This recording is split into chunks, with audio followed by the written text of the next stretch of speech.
Hi,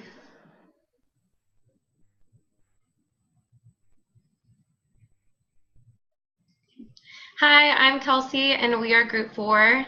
This past week, we had the honor and privilege of interviewing Larry Peters. Larry is a latent fingerprint examiner and has been working since 1964. Next slide. So a little bit about Larry. Larry has been married for over 50 years. He has 2 children with his wife, and they have 4 grandchildren. When we talked to Larry, his family was very important to him, and he really expressed a lot of pride in his grandchildren's accomplishments. So Larry got started in the field in 1964. He was employed by the FBI as a forensic technician, and his career really started when someone came in one day and asked who was interested in fingerprint examination. Larry just raised his hand, and then his career just kind of took off from there. He worked for the FBI classifying 10 prints and searched through criminal files. He later went on to work for the Oklahoma State Bureau of Investigation for 8 years. While he was at the OSBI, he worked in latent print examination and crime scene examination. After leaving there, he went on to work for Norman County Police Department for 20 years. While employed there, he examined prints. He also examined question documents and analyzed different drugs like marijuana, and also worked crime scenes. After leaving Norman PD, he went to Texas and worked for Tarrant County. And he stayed there for 3 years in the medical examiner's lab. He examined prints, examined photos, and questioned documents while there. He later went on to work for the DEA for 13 years, and he retired from there. While working for the DEA, he examined latent prints and also worked in Klan or meth labs. Next slide. So Larry's education and training. In 1964, whenever he got started, at 20 years old, he had 480 hours of training in fingerprint classification with the FBI. And then he later got his degree from Oklahoma City Southwestern College in police science 5 years later. And then in 1977, he got certified in latent print examination from the International Association of Investigation. From there, he got certified in question documents. He had that training with the U.S. Secret Service. He is also certified to work in Klan or meth labs. And he also did a lot of research on methods to obtain fingerprints from mummified and decomposed skin of corpses. And he also went on to speak at different universities about that research. And then now I will turn it over to Lauren. Hi, I'm Lauren Netsch, and I'm going to talk about what fingerprint analysts do. So they pull fingerprints from crime scenes and any evidence collected, things like that. They use a whole bunch of ways to collect this evidence. They use, Larry said the one that he likes to use most is super glue fuming, and that's where they tape up a piece of evidence into a closed space, and then they put a little bit of super glue in a petri dish and heat it up, and the fumes from the super glue will attach itself to the oils on the fingerprints, and it'll be clearly visible with natural light settings to see it. They also use things like black powder residue. They use alternate light resources, something that he said he likes to do a lot. And so how fingerprints even form is we have oils that come off of our fingers, and when that oil is on the ridges of our fingerprints or fingertips, we touch things and then the oils stay on that surface. So they collect from things like glass, tabletops, desks, murder weapons.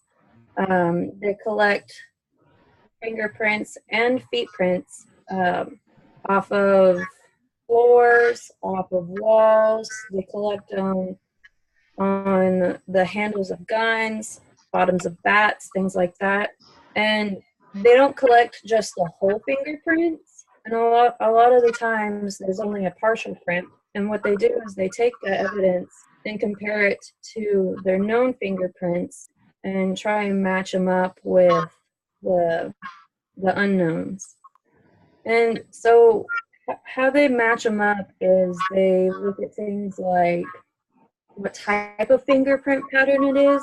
Most people have loops on their fingers. A lot of people have arches, and then a least common one is a whorl. And not all of your fingerprints are going to have the exact same design. So that's kind of also what makes them unique to you, especially if they have like a whole handprint or a whole footprint. And after the design on your hands, they're going to look at ridge design, like where the ridges come together, where they separate, if there's any cuts, scars, burns, things like that. And latent fingerprint analysis is really important because, I mean, it's a relatively new science. No one would have thought before that your fingerprint could, you know, leave traces, but it's important because everyone's really unique, and it's kind of coming out to be that no two fingerprints are alike, and so that's easily acceptable in court. So I'm going to pass it on to Keisha, I think. Hi, I'm Lakeisha Young, and I'm going to talk about a day in the life of a fingerprint examiner. When he was with the FBI, he would get fingerprints from the local police departments, and he would take those fingerprints and he would compare them to other fingerprints that they had on file from when the suspects went to the police department, and they took fingerprints of 10 other fingers.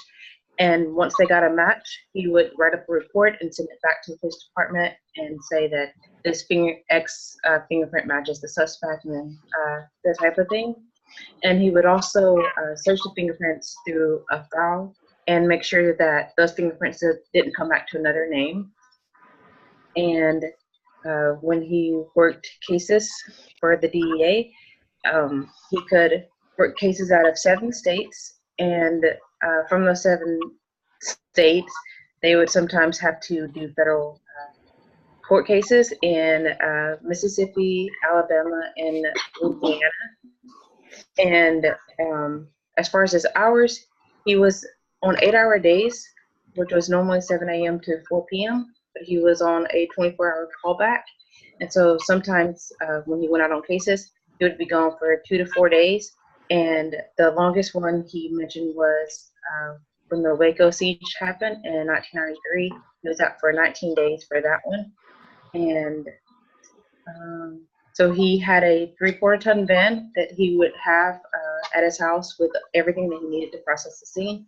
Or, you know, if he got called out, because a call would come in at 3 a.m. or 4 a.m. in the morning, and he needed to be ready to go. Some of the cases that he worked were murders, plane crashes, and robberies, and also it was some drug cartel cases. Let's see. At the crime scenes, he was in charge of the bodies and all the evidence, and him and the 4 other examiners had to make sure they collected, preserved, and packaged and labeled all the evidence, so when it went to court, he could be able to testify.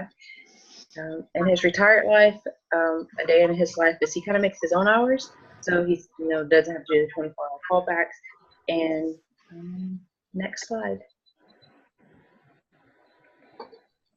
Some of the advice he gave us to relieve stress, he mentioned that he leaves everything at the back door. He doesn't try to think about it when he's at home enjoying his time with his family. He said that some of the things that bothers him now is that what he saw and what he did doesn't bother him as much as it used to. And he said that even now he can still smell smells and have flashbacks of the decaying bodies. And he mentioned during the Waco siege that he remembers like seeing the dead bodies of small children and stuff, and sometimes that comes back to him. And he mentioned how his wife could tell it was bothering him, so he talked to her about that. But he did mention that everyone has their own way of kind of relieving stress. As far as a career, to get involved into being a examiner. He mentioned going the route he did, which is apply for the FBI or talk to an FBI recruiter. And once you get hired on with them, then try to become a fingerprinting examiner. He also mentioned getting hired on by a large police department because a lot of them will have their own crime scene investigators, and they can train you and you can go that route. He also mentioned getting a college education. He said a Bachelor of Science or a Bachelor of Arts, preferably a Bachelor of Science, because once you do that, you can get an internship and move up from there. Maybe get hired on from the place you're getting an internship and go into being an examiner that way. And Anna? All right, so I'm Hannah Sasser, and I'm going to talk a little bit about his retired life. As Lauren and Keisha mentioned earlier, he is now retired, but he still does do fingerprint examinations, but he only strictly works for attorneys now. And the way that this works is that attorneys will send him CDs with fingerprints that they want him to analyze on them. Then he has 2 computers and 2 programs. So he will put the CDs in the computer and he'll put them side by side and he'll analyze the fingerprints. He says that it usually takes about a week to solve each case. And then once he has his results in, he will send them back to the attorney. And then if he is needed to testify in court, he will. And for his pay rate, he charges $250 an hour with a minimum of 6 hours. Or you can pay a total salary of $2,000 or $2,500 for the whole case itself. But for capital murder cases, he does charge $5,000. And Larry mentioned that right now he is currently working on a case from New York City, but he still does get quite a few cases coming his way. For testifying in court is a big thing that a fingerprint analysts will have to do because it is such a vital piece of information because you are putting someone at a crime scene. So he did give us a little bit of insight onto what testifying in court is like. So the first thing is they swear you in. You do on the Bible that you are telling nothing but the truth. And then once you do that, you are starting to be asked the battery of questions. So that is questions like, when did you first see the piece of evidence? And for this particular story that Larry was sharing with us, he used the example of a gun that had fingerprints on it. So they will ask you, when did you first see it? And every piece of evidence that is in court has to be proved through the chain of custody. So the gun would have had to been dropped off at his place, and he would have had to sign off for it. Therefore, now the gun is in his custody. And then once he has proved that the gun was in his custody, he then has to talk about exactly what he did from the beginning. So for this gun, he would first take photographs, and then he would begin his actual processing. So for different surfaces, you use a different method. And as Lauren mentioned earlier, Larry does prefer the super glue method. So he would put the super glue in a petri dish, the fumes go up, the fingerprint will turn white. And then once the fingerprint turns white, he photographs it with these very special cameras with very detailed lenses. And once he does that, he can download the photos to his computer, turn them black and white, where he is able to compare the ridges. And this is time consuming. And he did mention that it takes a lot out of you to see if you're actually seeing what you're seeing. It takes a lot of soul searching because you do have to use a ruler and you have to do a 1-to-1 ratio. So it is time consuming, but that's why it's such a reliable piece of information in court. And then finally, the importance in the forensic field.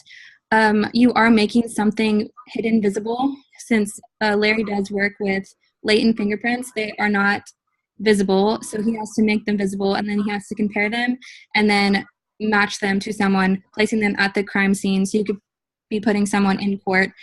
So it is very important to make sure that you are doing the best job you can to match the person that you have, match them with the fingerprints. The next reason why it's very important in the forensics field is because it is the most positive identification method.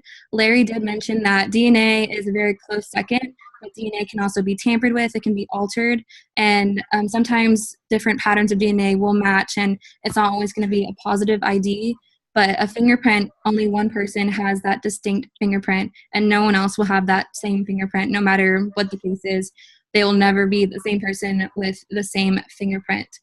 And then the last way that it is important in the forensics field is because you are taking items of evidence, so something that may just have been laying around in the house and making them useful in court. So by finding fingerprints on an object, you are now putting that object used in a murder or a crime scene or whatever the case may be that is now usable in court. And yes, that is our presentation.